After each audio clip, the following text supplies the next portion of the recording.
우리 다 같이 묵도하심으로 10월 30일 수요일 새벽 하나님 앞에 예배 드리겠습니다.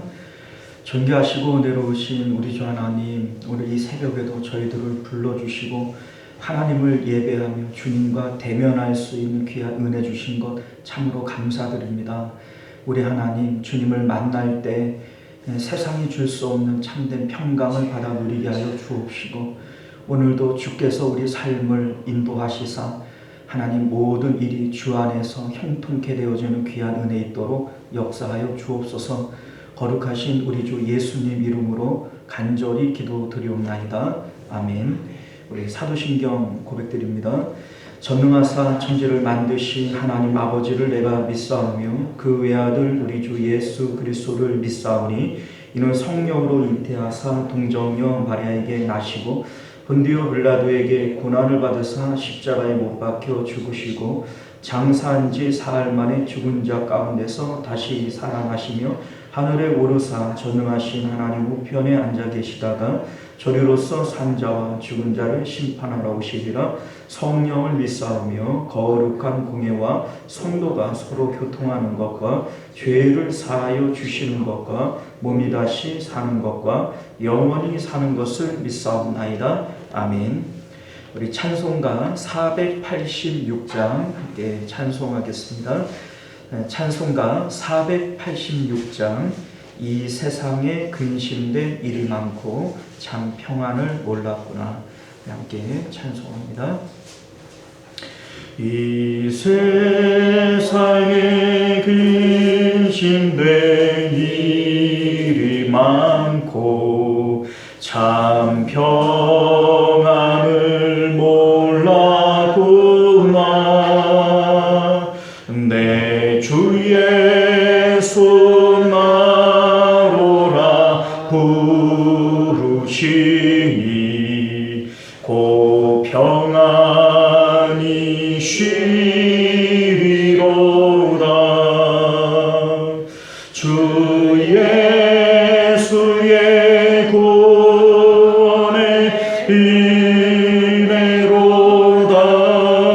참 기쁘고 즐겁구나.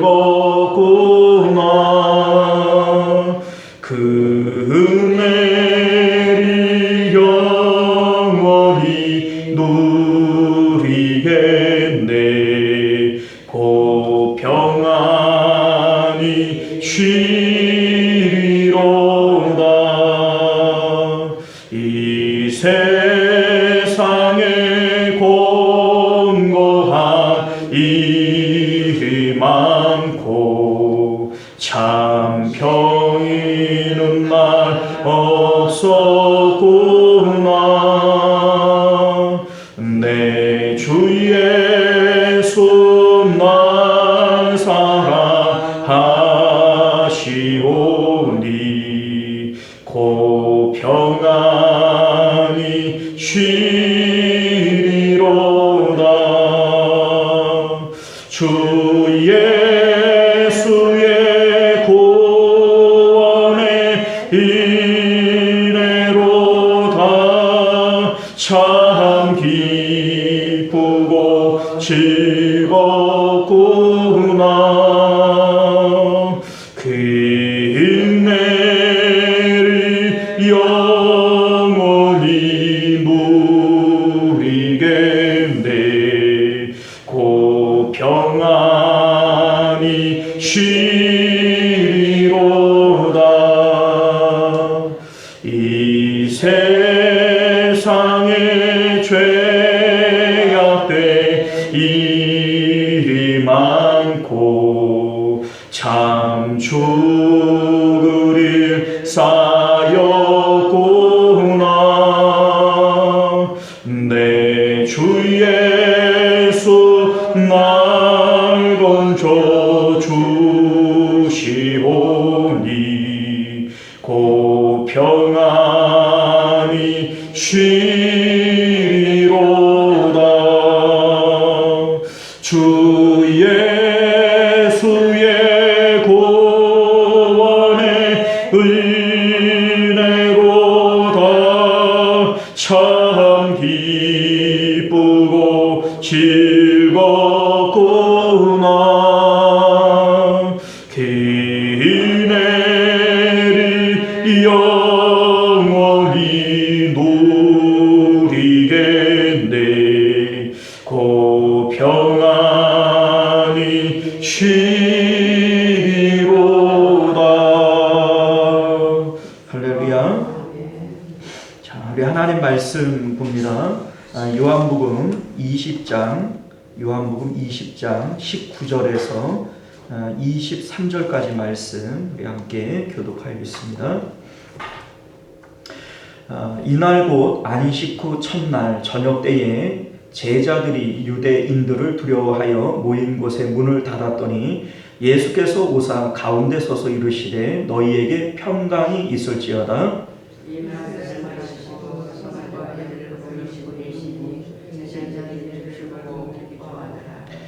예수께서 또 이르시되 너희에게 평강이 있을지어다. 아버지께서 나를 보내신 것 같이 나도 너희를 보내노라.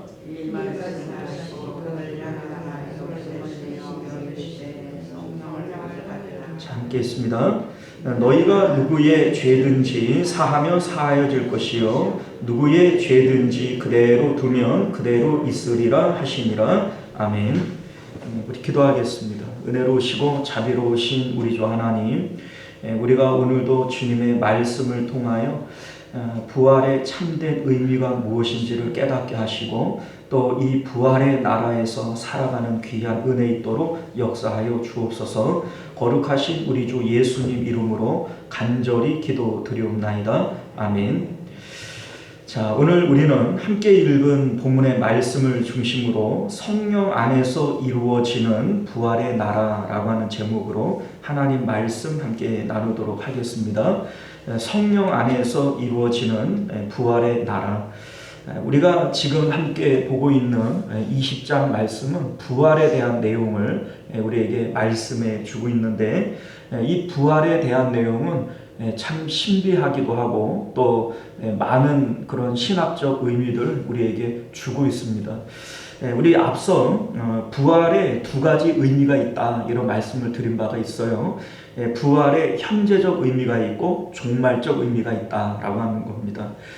우리 이제 하나님 나라도 우리 안에 이루어지는 이 땅 가운데 누리는 하나님 나라가 있고 장차 우리가 들어가야 할 하나님 나라가 있는 것처럼 이 부활에 대한 의미도 두 가지 의미가 있는 겁니다.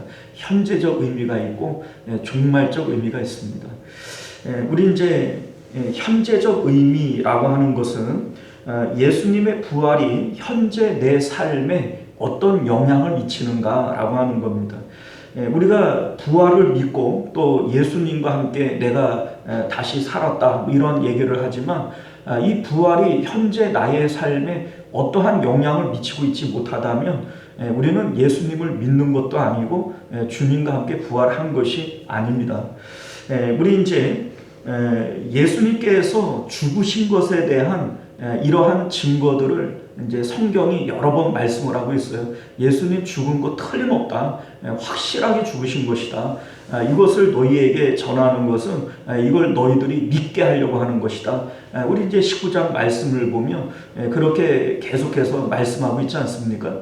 자, 그런데 예수님의 죽음을 그렇게 확실한 것으로 완전한 것으로 성경이 전하고 있는 이유가 뭐냐면 죽음이 완전한 것이어야 부활이 완전한 것이기 때문에 그래요. 예수님의 죽음이 확실한 것이고 그와 더불어서 예수님의 부활이 확실한 것이 되어질 때 우리의 죽음과 우리의 부활도 확실한 것이 되어지는 겁니다. 왜냐하면 예수님의 부활은 새로운 피조물로서의 새 창조를 의미하기 때문에 그래요. 우리 이제 성경이 보라 새 것이 되었도다 새로운 피조물이다 이렇게 우리에게 대하여 말씀하지 않습니까? 옛 것이 완전히 죽어야만 새로운 창조가 그 가운데 일어날 수가 있는 겁니다. 이에 대해서 사도 바울은 처음 아담을 통하여 우리는 이제 죄로 인하여 죽은 존재들이 되어진 거예요.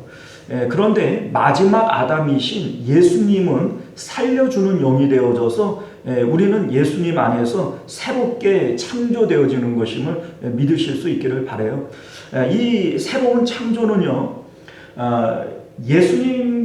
예수님의 영이 우리 안에 들어오심으로써 이제 우리가 사는 것이 예수님께서 사시는 것처럼 살아가는 겁니다. 우리 이제 예수님께서 이런 말씀을 하십니다. 나를 본 자는 아버지를 보았거늘. 그리고 이런 말씀도 하세요. 나와 아버지는 하나이니라. 자, 예수님과 하나님이 하나이시고 예수님을 본 것이 하나님을 본 것이다 라고 말씀하시는 이유가 어디 있냐면, 예수님 안에는 성령님을 통하여 하나님께서 함께 계신 거예요. 그러니까 예수님께서 말하고 행동하고 살아가시는 모든 것들이 하나님의 뜻 가운데 되어지는 일들입니다. 그런데 예수님께서 다락방 강화를 통하여 우리에게 하신 말씀의 내용이 뭐냐면, 내가 가면 성령께서 너희 안에 오실 것이고 이 성령님에 의하여 너희들은 아버지 하나님과 또 나와 하나가 되어질 것이다 라고 하는 것을 말씀하신 거예요. 그래서 이제 우리는 내가 사는 것 아니요 내 안에 그리스도가 사시는 것이다. 실질적으로는 성령님이 내 안에 계시는 것이지만 우리는 하나님이 있다, 예수님이 있다 이렇게 얘기를 하고, 또 그 하나님의 뜻 가운데 예수님의 뜻 가운데 우리는 이 땅을 살아가게 되어질 겁니다. 이렇게 되어질 때 너희는 내가 한 일들 뿐만 아니라 이것보다 더 큰 일도 하게 될 것이다. 우리는 이 땅 가운데 아들의 영을 받아서 하나님을 아버지라고 부르게 되어질 것이고 또 이 땅 가운데 하나님의 자녀로서 살아가게 되어질 것이다. 이것이 바로 새로운 피조물이라고 하는 것을 의미하는 것임을 믿으실 수 있기를 바랍니다. 자, 오늘 말씀은요, 이렇게 우리가 부활의 나라 안에 살아가게 되어질 때 이러한 특징들이 어떻게 나타나게 될 것이냐라고 하는 것에 대해서 우리에게 말씀해 주고 있는 내용입니다. 이제 좀 구체적으로 먼저 결론적으로 말씀을 드린다면, 이 하나님 나라, 부활의 나라는 성령 안에 이루어지는 것이다 라고 하는 겁니다. 22절 말씀을 보면 예수님께서 성령을 받아라 이렇게 우리에게 말씀을 해요. 이 말씀을 하시고 그들에게 향하여 숨을 내쉬며 이르시되 성령을 받으라. 자, 예수님이 부활하셨고 이 부활의 나라로 우리가 초청이 되어진 거예요. 그래서 우리는 부활의 나라 안에서 이제 하나님 이제 보냄을 받게 되어지는 것이죠. 우리 이제 22절 말씀을 보면 21절 말씀을 보면 아버지께서 나를 보내신 것 같이 나도 너희를 보내노라 이렇게 말씀을 해요.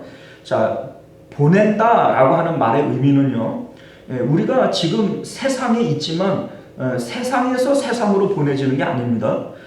우리가 하나님 나라에 하나님과 함께 있어야만 보냄을 받는 거예요. 자, 그러니까 우리의 몸은 비록 이 땅 세상 가운데 있다 할지라도 우리는 지금 누구와 있는 거예요? 하나님과 있는 것이고 부활의 나라 예수님의 나라 안에 있는 겁니다. 그래서 아버지께서 나를 세상으로 보내신 것처럼 나도 너희를 세상으로 보내는 것이다 이렇게 말씀하고 있음을 믿으실 수 있기를 바라요. 자, 우리는 분명히 하나님 나라에 속한 자들이고 우리가 비록 몸은 세상 가운데 있지만 우리는 천사와 같이 세상 가운데 보냄을 받은 것이다. 우리가 지난 시간에 그런 말씀을 드렸지 않습니까? 자, 그런데 우리가 어떻게 해서 하나님 나라에 속하게 되어지고 세상으로 보냄을 받는 것인가? 바로 성령 안에서 이러한 일들이 일어나는 것이다 라고 하는 것을 말씀하는 겁니다. 그렇기 때문에 우리에게 성령을 받으라 라고 말씀하시는 거예요. 자, 우리 예수님께서 아버지가 늘 나와 함께 계시는 것처럼, 그래서 나를 본 자가 아버지를 본 것이다 라고 말씀하시는 것처럼 성령님께서 우리 안에 계실 때 성령님이 어떤 분이세요? 아버지의 영이시고 아들의 영이에요. 그렇기 때문에 성령님이 우리 안에 계실 때 아버지가 내 안에 계시다, 예수님이 내 안에 계시다, 우리가 그렇게 말씀할 수 있는 것이죠. 자, 그런데 성령님께서 우리 안에 계시게 되어질 때 우리는 하나님께 속한 것이 되어지고, 비록 우리의 몸이 세상 가운데 있지만 세상으로 보냄을 받은 것이다. 천사와 같이 사명을 받고 우리는 세상 가운데 살아가는 것이다 라고 하는 것을 말씀하고 있는 겁니다. 자, 이때에 우리에게 나타나는 세 가지의 특징이 있어요. 자, 우리는 이 땅 가운데에서 성령을 통하여 이 세상을 살아가게 되어질 때 우리는 이 세상 가운데 어떠한 특징들을 가지는가. 첫 번째는요, 예수님께서 우리가 아버지께로 가는 길이 되어지시는 것처럼 우리가 예수님께로 세상 사람들이 가는 길이 되어지는 겁니다. 우리는 예수님께서 그 하나님이 계심과 좋으심에 대한 증거가 되어지는 것처럼 우리는 세상 사람들에게 예수님에 대한 증거가 되어지는 거예요. 이것이 바로 성령 안에서 이 땅 가운데 살아가게 된 우리들의 삶의 내용이다라고 하는 것을 믿으실 수 있기를 바라요. 자, 오늘 그 내용이 우리 19절 말씀을 보면 나오게 되어지는데, 우리 이제 19절을 보면 제자들이 유대인들을 두려워하여 모인 곳에 문을 닫았다 이렇게 되어져 있어요. 자, 이제 예수님께서 부활하셨는데 이 제자들에게 나타나실 때 문을 두드리면서 얘들아 나 부활했어 문 좀 열어줘 이렇게 하지 않으셨다는 거예요. 예수님께서 닫혀져 있는 그 문을 시간과 공간을 초월해서 그 가운데 나타나신 겁니다. 그런데 재미있는 사실은 20절 말씀을 보면요, 예수님께서 그 제자들에게 손과 옆구리에 못자국과 참자국을 보이신다는 겁니다. 자, 이게 참 아이러니해요. 왜냐하면 부활하신 예수님께서는 시간과 공간을 초월하시는 분입니다. 더 이상 그 손과 옆구리에 못자국과 참자국이 있을 필요가 없단 말이죠. 우리 실질적으로 요한계시록 1장 14절 이하를 보게 되어지면 부활하신 예수님의 그 모습에 대해서 오늘 이 성경을 기록한 요한이 이렇게 똑같이 표현을 하는 거예요. 그의 머리와 털의 희기가 흰 양털과 같고 눈 같으며 그의 눈은 불꽃 같고 그의 발은 풀무불에 단련한 빛난 주석 같고 그의 음성은 맑은 물소리와 같으며 그의 오른손에 7 별이 있고 그의 입에서 좌우에 날선 검이 나오고 그 얼굴은 해가 힘있게 비치는 것 같더라. 이게 지금 부활하신 예수님의 모습이란 말이죠. 자, 이러한 예수님에게 손에 못자국과 허리에 참자국이 있을 필요가 없단 말이에요. 그런데 왜 예수님께서는 이 제자들에게 그러한 모습들을 보여주시는 것일까? 이유는요, 제자들이 그것을 보고 믿게 하기 위한 겁니다. 또 그것을 보고 기뻐하게 하기 위한 거예요. 그러니까 예수님께서는 바로 제자들이 믿을 수 있는 증거로서 그러한 것들을 보여주신 겁니다. 사실은 예수님께 이러한 모습들은 있을 필요도 없고 사실 있지도 않은 거예요. 그럼에도 불구하고 예수님께서는 이 땅 가운데 제자들이 믿을 수 있는 표징이 되어지셨다라고 하는 것이 이게 우리에게 주시는 이러한 이제 말씀인 것을 믿으실 수 있기를 바라요. 부활하신 예수님은요, 우리에게 내가 한 일뿐만 아니라 그것보다 더 큰 일도 하라라고 말씀하신 겁니다. 예수님께서 지금 이렇게 하신 일들이 바로 우리가 이 땅 가운데 살아가야 할 표징의 내용이다라고 하는 것을 믿으실 수 있기를 바라요. 예수님께서 표징을 보여주신 것처럼 성령 안에서 우리가 보여주어야 할 표징이 뭐냐. 우리 19절 말씀을 보면요, 예수님께서 이제 제자들에게 나타나셔서 하신 말씀이 뭐예요? 이르시되 너희에게 평강이 있을지어다 라고 말씀하십니다. 자, 이 평강이 바로 성령 안에서 세상 사람들에게 우리가 보여주어야 할 표징이라는 겁니다. 이 평강은요, 부활의 나라, 하나님 나라의 특징이 되어집니다. 우리 이제 사도 바울이 하나님 나라에 대해서 하나님 나라는 먹고 마시는 거 아니다. 성령 안에서 의와 평강과 희락이다. 이렇게 말씀하시는 것을 보게 되어집니다. 그리고 예수님께서, 부활하신 예수님께서 바로 이 평강이 너희에게 있을지어다 라고 말씀하고 있다는 겁니다. 자, 여러분들, 이 평강은요, 어떤 평강이냐면 세상이 주는 평강과 같지 않은 평강이에요. 내가 너희에게 평안을 주노니 세상이 주는 것과 같지 아니하다라고 말씀합니다. 이 세상이 주는 평안이라고 하는 것은 언제나 이유가 있는 평강입니다. 자, 이를테면 우리가 언제 평안을 누리는가? 여러분들, 내 뜻대로 돈이 잘 벌려질 때 우리는 마음의 평강을 누려요. 우리 자녀들이 내 뜻대로 잘 크고 원하는 대학에 들어갈 때 내 마음의 평강을 누려요. 우리는 내 몸이 건강하고 내 뜻대로 무슨 일들이 잘 풀릴 때 우리는 평강을 누려요. 자, 여러분들, 이러한 평강은 세상이 주는 평강으로서 이유가 있는 평강이에요. 자, 이유가 있기 때문에 이 이유가 없어지면 언제든지 이 평강은 깨어질 수도 있는 평강입니다. 그러나 예수님께서 우리에게 주시겠노라 하시는 이 평강은 이유가 없는 평강이요, 절대적인 평강인 것을 믿으실 수 있기를 바라요. 세상 사람들이 그 이유를 알 수 없기 때문에 사람들이 볼 때는 저건 미친 거 아닌가, 이렇게 생각이 되어질 만큼 사람들은 알 수 없는 그러한 세상이 그 이유가 없는 그러한 평강인 것을 믿으실 수 있기를 바랍니다. 자, 여러분들, 베드로와 요한이 공회에 잡혀가서 매를 맞고 협박을 당하고 풀려납니다.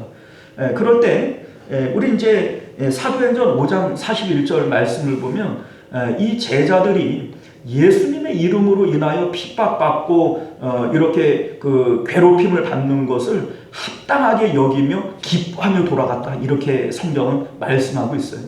자, 이 모습을 바라볼 때 세상 사람들이 어떻게 여길까요? 저거 미친 거 아니야? 이렇게 여기지 않겠어요? 자, 여러분들, 베드로가 감옥 안에 갇혀서 내일 사형이 집행이 되어질 거예요. 먼저는 야고보를 죽였고, 그리고 이제 베드로를 내일 죽이기 위해서 옥에 가두어 놓습니다. 그런데 이 베드로가 그 안에서 깊은 잠을 자고 있어요. 마음에 평강이 있는 것이죠. 자, 그런데 이 모습들을 간수장들이 볼 때 어떻게 느끼겠어요? 저거 미친 거 아닐까? 지금 내일 자기가 죽는데 그거 알고 저러는 거야? 모르고 저러는 거야? 뭐 이렇게 하지 않았겠어요? 마치 풍랑 가운데 있는 예수님께서 평안한 잠을 주무시는 것처럼 베드로 안에 그러한 평안이 있다라고 하는 겁니다. 우리가 알다시피 베드로와 바울과 실라가 억울하게 누명을 쓰고 매를 맞고 빌립보 감옥에 갇힐 때도 역시 마찬가지예요. 이들의 마음 가운데는 기쁨이 있고 평강이 있어서 찬송하고 기도하고 이들이 기뻐합니다. 이 모습들을 바라볼 때 그 주변에 있던 다른 죄수들이 그걸 들었다 그랬거든요. 이들이 어떻게 생각을 했을까요? 저거 참 이상한 사람들 아니야? 지금 뭐가 좋다고 감옥 안에서 저렇게 찬송하고 기뻐하고 있어? 자, 여러분들, 이것이 바로 하나님께서 우리에게 주시는 평강인 것을 믿으실 수 있기를 바라요. 세상 사람들은 이해할 수 없는 평강, 절대적인 평강을 성령 안에서 하나님께서 우리에게 주시겠노라 말씀하고 있음을 믿으실 수 있기를 바랍니다. 이것이 바로 예수님께서 못자국과 창자국을 꺼내 보여 제자들에게 믿게 하려고 했던 성령의 증거인 것처럼 성령 안에서 우리에게 주시는 세상 사람들에게 보여줄 표징이 되어진다라고 하는 것을 믿으실 수 있기를 바랍니다. 너 가는 길을 누가 비웃거든 확실한 증거를 보여주어라. 우리 찬송가의 가사가 있죠. 자, 우리가 세상 사람들에게 보여줄 수 있는 확실한 증거가 뭘까요? 우리 성령님 안에서 우리에게 주시는 세상이 줄 수 없는 이 평강이 바로 그들에게 보여줄 수 있는 확실한 증거가 되어짐을 믿으실 수 있기를 바랍니다. 우리 이제 세상 사람들과 똑같이 돈 때문에 좋아하고 돈 때문에 슬퍼하고 자식 때문에 그냥 한숨을 컥퍽 내쉬다가 또 자식 때문에 헤헤거린다면 세상 사람들이 바라볼 때 우리에게 예수 믿는 증거가 있어요? 없어요? 여러분들 그 가운데에는 아무리 예수님 믿고 천국 가자 같이 구원 얻자 이런 얘기를 해도 그들이 너나 봐도 뭐 너나 나나 뭐 다를 게 없는데 무슨 뭐 증거가 있어서 예수님을 믿으라고 해 이럴 수밖에 없는 거예요. 자, 그러나 바울에게 있었던 베드로에게 있었던 이러한 평강과 기쁨을 우리가 맛보고 살아가게 되어질 때 세상 사람들은 처음에는 저 사람들이 미친 거 아니야? 저거 다 또라이들이야. 뭐 이렇게 얘기할 수 있을 겁니다. 그러나 이러한 역사들을 통하여 빌립보 감옥의 간수장과 그의 모든 가족들이 구원을 받았던 것처럼 또한 베드로와 요한을 통하여 3,000명, 5,000명씩 회개하는 역사가 일어났던 것처럼 우리가 세상 사람들에게 주님 주시는 이 절대적인 평강이 있을 때 삶의 증거가 되어지고 또 예수님에 대한 그 표징이 되어지는 것을 믿으실 수 있기를 바랍니다. 자, 또 다른 성령의 그 표징이 있어요. 우리 이제 21절 말씀을 보면 또 다른 평강에 대해서 말씀하십니다. 21절 같이 읽어볼까요? 예수께서 또 이르시되 너희에게 평강이 있을지어다. 아버지께서 나를 보내신 것 같이 나도 너희를 보내노라. 자, 19절에서도 분명히 평강을 말씀하셨고 21절에도 또 평강을 말씀하시지만 사실은 단어적으로는 같은 평강이지만 의미적으로 다른 평강입니다. 자, 이게 어떻게 의미적으로 다른 평강이냐면요. 앞서 말씀하신 평강은 예수님의 부활을 통하여 모든 믿는 자들에게 주시는 평강이에요. 자, 그런데 21절에 말씀하시는 이 평강은 아버지께서 나를 보내신 것처럼 나도 너희를 보내노라. 세상 가운데 우리를 보내시면서 약속하시는 평강이에요. 그러니까 앞에 나오는 이 평강은 절대적인 마음의 평강을 주시겠노라 하시는 말씀이라면 뒤에 나오는 이 21절에 나오는 평강은 우리를 세상 가운데 보내시면서 모든 일들이 평안하게 되어질 것이다. 형통에 대한 약속인 것을 믿으실 수 있기를 바랍니다. 즉 내가 너희를 세상에 보내는데 걱정하지 말아라. 너희에게 평강이 있을 것이다.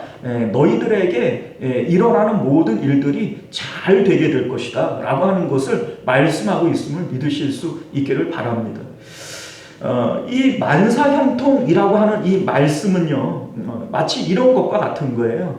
주님 안에 있는 나에게 딴 근심이 있으랴. 무슨 일을 만나든지 만사형통하겠네. 우리 찬송가의 가사처럼 우리 하나님의 뜻 가운데 내가 살아가게 되어질 때 하나님께서는 나를 선한 길로 인도하실 거라는 겁니다. 여러분들 예수님 안에서는 내가 혹 순교를 당하는 일이 있다 할지라도 이것은 망하는 일이 아니라 형통하는 일인 것을 믿으실 수 있기를 바라요. 여러분들 베드로가 혹은 사도 바울이 순교를 당하게 되어집니다.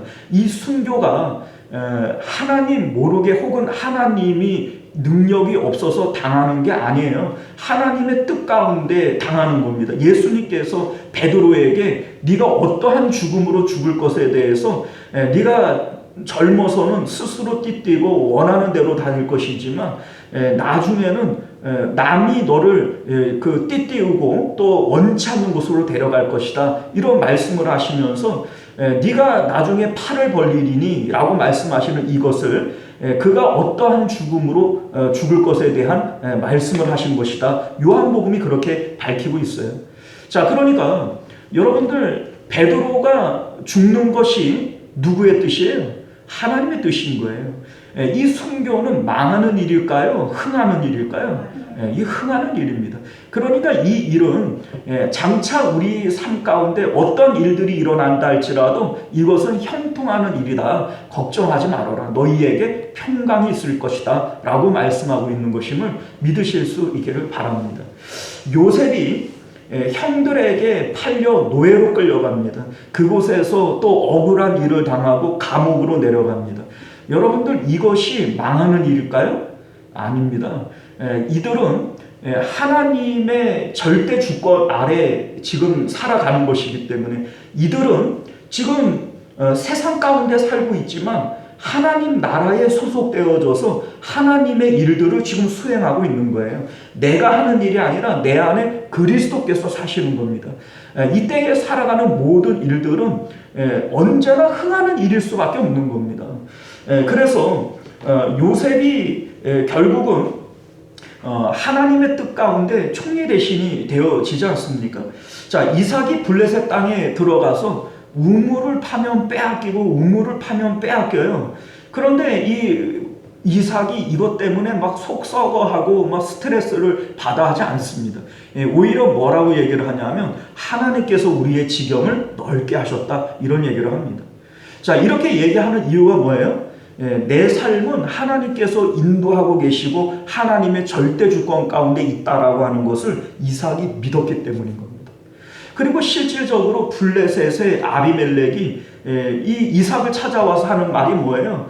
하나님께서 너와 함께 계심을 내가 보았노라. 나와 합친을 맺자. 이렇게 얘기를 하죠. 자, 이것이 바로 세상 사람들에게 우리가 보여줄 수 있는 하나님 살아계심에 대한 증거가 되어진다는 겁니다. 바울이 빌립보 감옥에 갇혔을 때에도 찬송하고 기도하고 이렇게 하게 되어질 때 억울하지요. 내가 뭐 잘못했다고 매를 맞고 옥에 갇혀야 되겠어요. 그러나 이것이 실패가 아니고 망하는 일이 아닙니다. 오히려 하나님의 복음의 진보를 이루게 되어지는 겁니다. 그리고 이 일을 통해서 간수장과 그의 온 집이 구원을 받는 역사가 일어나게 되어지는 거예요. 우리가 예수님 안에서 살아가게 되어질 때 결코 성도는 망하는 법이 없습니다. 우리 삶 가운데 때로는 원치 않는 일들이 일어나고 또 내가 바라지 않는 일들이 일어난다 할지라도 이것이 하나님께서 인도하고 계시는 형통의 길인 것을 믿으실 수 있기를 바라요. 21절에 말씀하시는 예수님께서 내가 너희들을 세상에 보내노라 하시면서 약속하신 이 평강은 형통의 평강인 것을 믿으실 수 있기를 바랍니다. 사랑하는 성도 여러분, 이제 말씀을 맺도록 하겠습니다. 부활의 현재적 의미가 있어요. 성경은 부활의 종말적 의미보다는 현재적 의미에 보다 포커스를 맞춰서 우리에게 말씀하고 있습니다. 이유가 뭐냐면 부활의 종말적 의미, 마지막 때에 하나님께서 우리의 몸을 다시 살리실 것이고 또 하나님 나라의 그 보좌에 함께 앉게 하실 것이고 주님과 함께 왕노릇할 것이다. 이게 부활의 종말적 의미죠.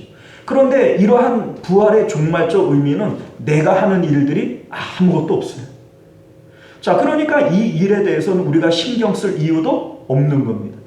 이 일은 부활의 종말적 의미는 부활의 현재적 의미를 충실히 살아낸 사람들에게 하나님께서 주시는 언약인 겁니다.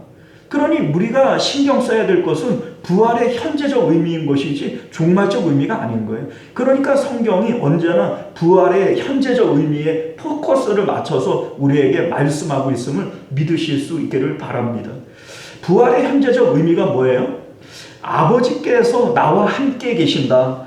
그래서 나를 보는 것은 아버지를 보는 것이고 또 나와 아버지는 하나이다 라고 예수님이 말씀하시는 것처럼 성령님이 우리 안에 계실 때 아버지의 영 또 아들의 영이 우리 안에 함께 계심으로써 예수님이 하신 일뿐만 아니라 그보다 더 큰 일도 우리가 하며 살아가는 것, 이것이 바로 부활의 현재적 의미인 것을 믿으실 수 있기를 바라요. 예수님께서 손과 옆구리에 창자국과 못자국이 있을 필요도 없고 보여줄 이유도 없어요. 그럼에도 불구하고 제자들에게 이것을 보여주시고 만져보라고 하시는 이유가 뭡니까? 바로 증거를 삼기 위한 겁니다. 우리는 이 땅 가운데 예수님의 못자국과 창자국이 되어져서 증거적 삶을 살아가는 존재들인 것을 믿으실 수 있기를 바라요.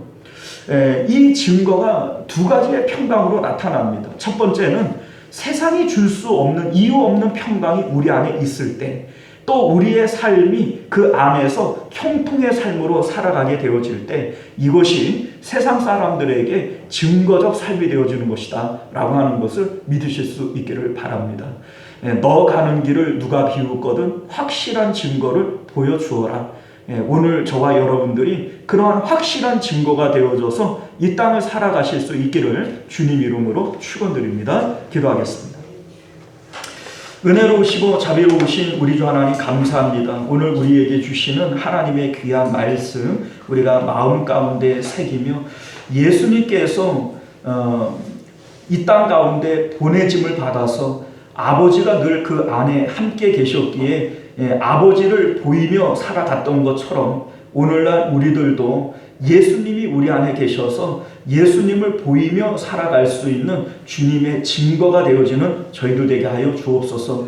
성령 안에서 세상이 줄 수 없는 절대적인 평강, 세상이 줄 수 없는 언제나 형통하는 삶, 이 삶을 살아감으로써 우리가 세상 사람들에게 하나님 살아계심과 하나님의 좋으심의 증거가 되어지는 저희들이 되어지도록 은혜 베풀어 주옵소서. 거룩하신 우리 주 예수님 이름으로 간절히 기도드리옵나이다. 아멘. 주기도문으로 예배를 마칩니다. 하늘에 계신 우리 아버지여, 이름이 거룩히 여김을 받으시오며 나라가 임하시오며 뜻이 하늘에서 이룬 것 같이 땅에서도 이루어지이다. 오늘 우리에게 일용할 양식을 주시옵고 우리가 우리에게 죄 지은 자를 사하여 준 것 같이 우리 죄를 사하여 주시옵고 우리를 시험에 들게 하지 마시옵고 다만 악에서 구하시옵소서. 나라와 권세와 영광이 아버지께 영원히 있사옵나이다. 아멘.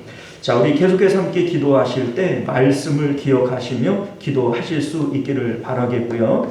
또 나라와 민족을 위해서 기도하실 때 포괄적 차별금지법, 평등법, 이러한 악한 법들이 정말 통과되지 못하도록 주의 성령께서 역사해 주시기를 위해서 기도해 주시기를 바랍니다. 나라와 민족을 위해서 또 가정과 자녀들을 위해서 교회를 위해서 우리 함께 기도해 주시기를 부탁드립니다. 주여 한번 외치고 기도하겠습니다. 주여, 은혜로우신 우리 주 하나님 감사합니다. 오늘도 우리 가운데 주시는